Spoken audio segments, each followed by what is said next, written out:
Hello everybody, I'm Shobha Prasad from Mumbai in India, and I'm going to talk to you about silence.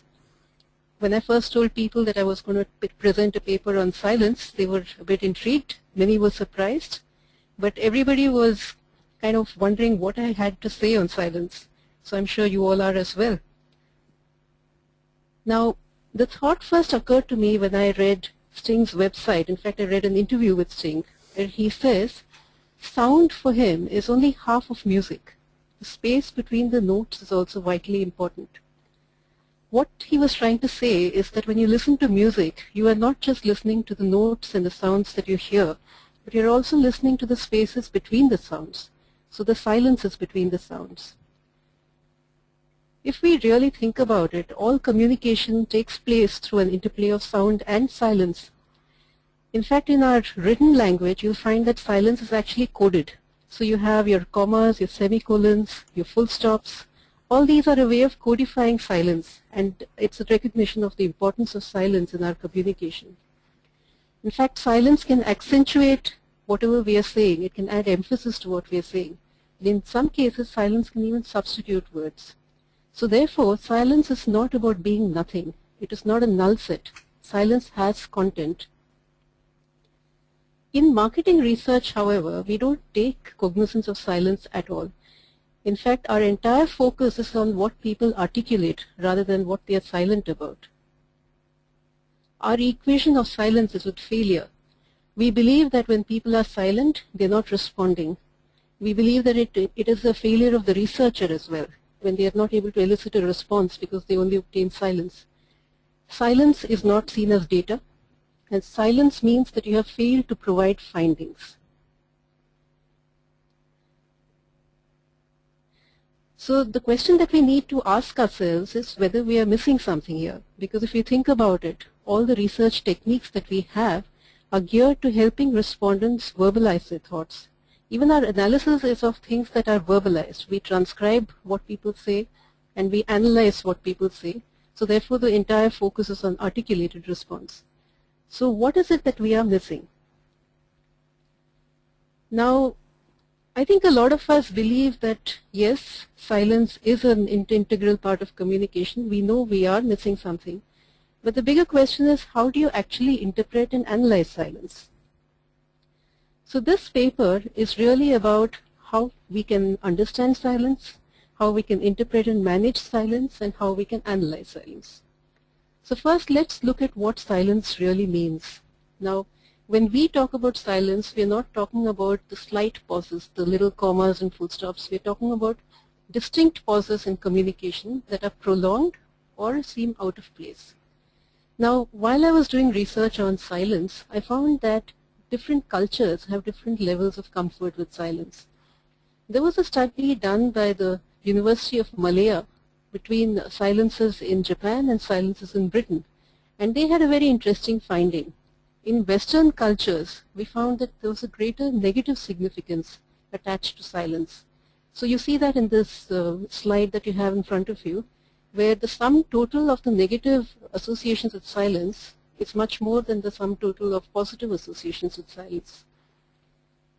On the other hand, if we look at Japan, we find that the sum total of positive associations with silence is greater than the negative associations. So therefore, what we see is that silence in itself is interpreted in different ways in different cultures, and Asian cultures, in fact, attach a greater positive significance to silence.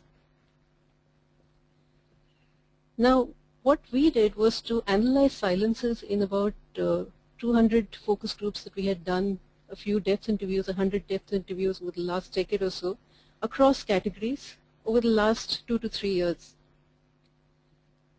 And we found that silence could be categorized in 3 broad ways. We have cultural or social silence, we have transactional silence, and we have personal silences. So let me take you through each of these types of silence that we identified through the course of our study. First, let's look at cultural or social silence. Now, cultural social silence is the silence that arises from having social hierarchy. It's the silence that you have between social classes, between social castes. In India, for instance, there is a very strong class orientation in the way people perceive themselves. So an upper class person in more traditional societies in India may not want to talk to lower class people. So there is a silence between classes. There is also a silence in front of elders. This is something that I have observed across Asian, South Asian, Southeast Asian cultures, where a youngster is expected to stay quieter in front of an older person. You also have silence between genders. Now, in India, in many places in India, men and women don't really interact. They don't really talk to each other. So when you bring them together, there is a bit of uncomfortable silence that you perceive between them. You also have silence arising from not wanting to break ranks, not wanting to upset harmony. All these silences come under the category of cultural or social silence. Let's move on to the next type of silence, which I call transactional silence. This is something that we have all encountered in the course of our work. For instance, when you expose a concept in a focus group, and you find that in the first 2-3 seconds, people don't say anything. Now, why does that happen? That happens because people are trying to process what they are seeing. They're trying to make up their minds as to what they think, and they need some time for that. This is a silence that could be prolonged sometimes, and this is a silence that makes people uncomfortable because they wonder if people are silent because the moderator has not made them comfortable, etc. But the point is, this silence arises from deciding when to talk, what to say, when to come forward, or contemplative, which is evaluating or collecting thoughts. The third type of silence which we encounter is a personal silence. Now, this silence actually expresses emotion. It could be boredom, it could be anger, it could be delight, it could just be thoughtfulness. So the simple emotions that you experience at that moment may come across in the form of a silence. Now, we could further subcategorize the silence into positive silences and negative silences. If you look at the slide you have in front of you, you see that you have on the top side, you have extreme delight or people who lack strong opinion but are not negative. These are positive silences. On the other hand, you may have silences coming from extreme negativity or even polite negativity. When somebody doesn't want to say that they have negative thoughts at that moment, they might just stay silent. And right in the center, you have silences arising from not being positive or negative, but just being a bit confused, maybe a bit disengaged, maybe conflicted, maybe uncomprehending. So all these are forms of personal silence. There is also a silence which is not a physical silence, but it is silence of thoughts. For instance, if you do not want to say fully what is on your mind, you may modify your words, you may be silent on certain thoughts. This is an understatement or a subtle form of silence. It may also arise from politeness or fear of hurting feelings. So this is what one would call people talking without speaking. And this is a form of personal silence. It's a form of under-articulation. Now, having gone through the different types of silence, let's see what we can do with it. Is there a way of analyzing? Is there a way of managing silence? So we have identified a couple of steps in dealing with silence. Step one is to recognize the type of silence it is. And step two is to have a strategy for each type of silence that you recognize. So let's look at the first issue, which is recognizing the silence. Now, for recognition of silence, you have to look at body language, which will give you some clue as to the type of silence it is. Now, there are active silences which contain emotions or contain thoughts, and there are passive silences which are empty, drained, and unproductive.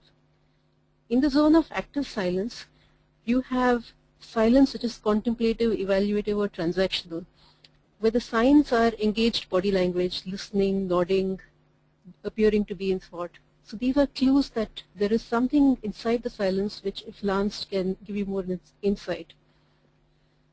On the passive side, you have a disengaged silence, which is fatigued or no opinion. Here, you can figure out that there is no content to the silence by the kind of body language that you see. For instance, if people are fidgeting, if people are limp, if people look overtly bored, you know that there is nothing much to this silence. And in the center you have silence which arises from a social issue, where there is a block to articulation because it is a social type of silence. The signs here is our inability to make eye contact with each other or even with the interviewer or the moderator. So once you have recognized the silence, you could have a strategy for each type of silence. Where you know that the silence has content, you have received clues that the silence has content, it is important for you to look for a strategy that will mine the silence. On the other hand, if the silence is disengaged, if it is a kind of passive silence which has no content, then it may be good for you to either let it coast and die out, or you may look at various techniques or initiatives to re-engage people in order to get over this whole issue of silence. So this type of silence, in fact, is something that is a barricade to your getting more information. Where there is a social issue as a block to articulation, really there is nothing you can do. You should try and avoid silences through better research design. Now we talked of silence mining. How would you actually mine the silence? First of all, you need to assume an attitude that the silence that you have encountered has content. So your attitude to the silence needs to be positive.